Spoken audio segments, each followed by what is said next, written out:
Selamat pagi anak-anak.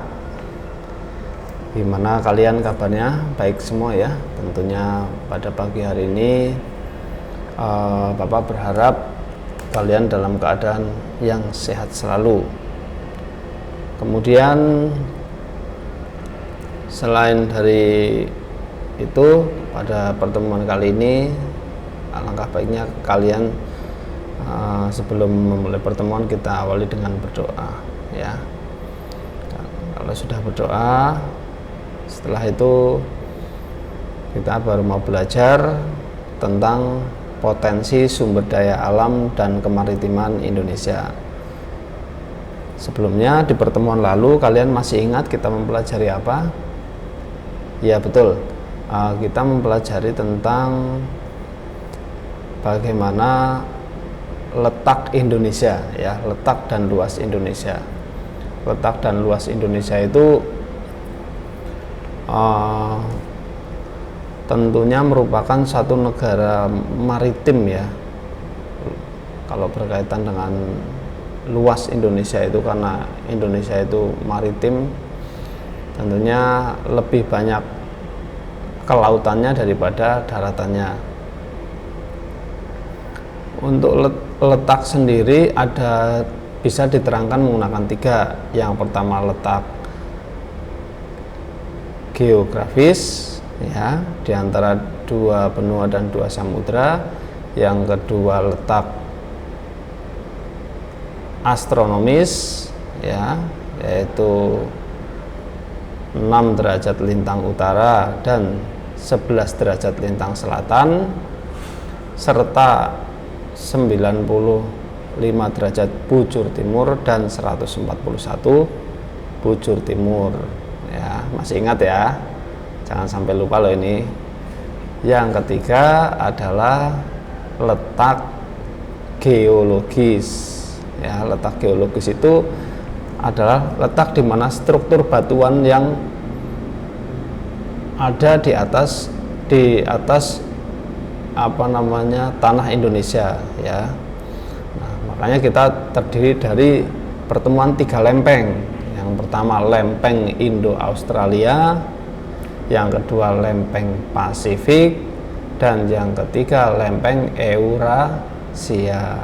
Nah, oleh sebab itu Indonesia termasuk dalam lingkaran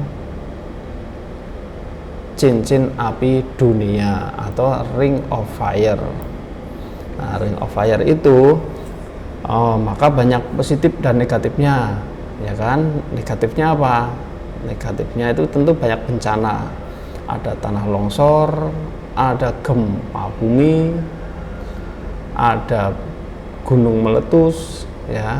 Nah, itu adalah sisi negatif dari Ring of Fire. Positifnya ada ya, tanah Indonesia subur, nanam apa saja hidup, tidak seperti di negara lain ya yang tidak dilalui Ring of Fire, tandus dan cenderung kesuburannya kurang ya. Nah, itu plus minusnya. Tentu di pertemuan kali ini kita akan membahas tentang potensi sumber daya alam dan kemaritiman Indonesia. Sumber daya alam itu apa sih? Ya, sumber daya alam itu adalah semua kekayaan yang di atas perut bumi Indonesia dan di dalam perut bumi Indonesia. Ya, itu sumber daya alam. Jadi yang ada di atas bumi, misalnya ini bumi ya, misalnya ini bumi ya. Jadi yang di atas bumi ini, mau sudah sebagai yang di atas perut bumi ini adalah sumber daya alamnya. Sementara yang di dalam perut bumi juga sumber daya alam. Maka semuanya tercakup menjadi satu, asal masih wilayah Indonesia. Nah, nanti setelah sumber daya alam kita akan bahas kemaritiman. Oke. Nah, tentunya semua itu sumber daya alam itu dimanfaatkan untuk keperluan masyarakat seluruh Indonesia itu ya. Baik, oke. Nah, ini sumber daya alam Indonesia. Nah, kita lanjutkan potensi sumber daya alam Indonesia ya. Nah, sumber daya alam itu terdiri dari apa saja? Sumber daya alam itu ada di atas bumi Indonesia, ada yang namanya hutan ya, kemudian di dalam perut bumi Indonesia juga banyak, yaitu sumber daya alam mineral ya, dan tambang. Kita lihat ya potensi hutan Indonesia. Sebelumnya, untuk memperjelas apa itu sumber daya hutan, kita lihat video dari YouTube yang Bapak sudah ambil ya. Oke, kita bisa dengarkan bersama-sama ya. Ini linknya yang Bapak sudah ambil di sini. Kita akan dengarkan sama-sama.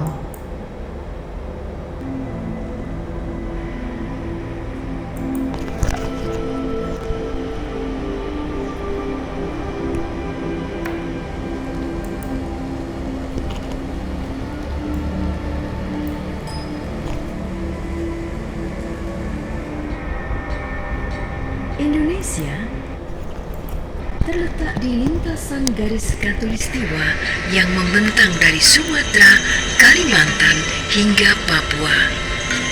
Keindahan alam Indonesia yang terdiri dari pesisir pantai, gugusan pulau-pulau, barisan pegunungan, dan hijaunya hutan belantara menjadikan Indonesia disebut sebagai Jamrut Khatulistiwa.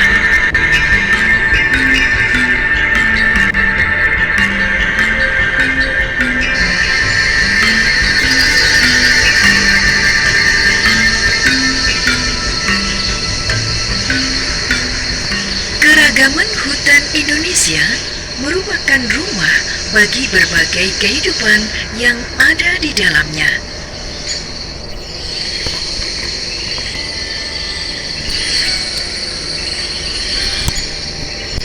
Keanekaragaman hayati yang ada merupakan terbesar kedua di dunia setelah Brazil.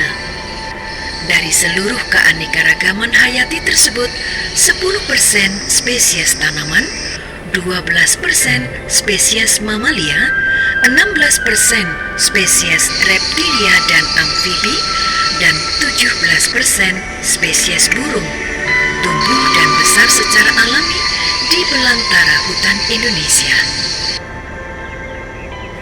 Banyak dari spesies tersebut bersifat endemik, yaitu hanya dapat dijumpai di Indonesia.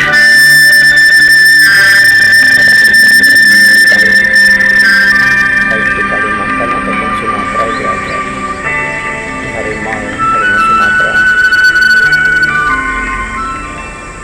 Ini adalah rusa ya. Hutan hujan Indonesia merupakan paru-paru dunia dan merupakan salah satu dari 3 wilayah hutan yang mampu menjaga keseimbangan iklim global selain hutan Amazon di Amerika Latin dan Kongo di Afrika. Keberadaannya sangat penting bagi 7 miliar warga dunia. Hutan adalah inspirasi bagi jati diri sebagian besar suku-suku bangsa Nusantara. Bangga dengan hutan Indonesia berarti bangga dengan jati diri dan budaya bangsa. Menjaga hutan berarti menjaga jati diri dan budaya. Bahkan bagi sebagian suku bangsa lainnya, hutan dan tanah dianggap sebagai ibu sumber kehidupan. 100% Indonesia adalah 100% kebanggaan